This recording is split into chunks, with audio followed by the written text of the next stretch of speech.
The coil packing line is designed for the automatic packing and stacking of coils such as steel coils, copper coils, aluminum coils, etc. Key components and their functions: coil appender, tilter, flips coils between horizontal, eye to sky, and vertical, eye to side, positions to facilitate centering, strapping, and handling. Strapping station, applies steel or PET straps around the coil, axial or circumferential, to secure it for transport. Centering device, accurately positions the coil to ensure it follows the correct path through the line. Packing, wrapping station, wraps coils with suitable materials.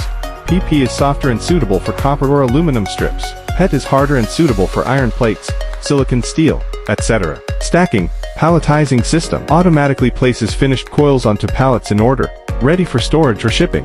The Coil coil packing line can be integrated with a slitting line to achieve fully automatic, one-stop slitting and packing. This greatly improves production efficiency and capacity, enhances worker safety during operation, and increases overall machine stability. Next, let's take a look at how the Coil coil packing line achieves full automatic operation.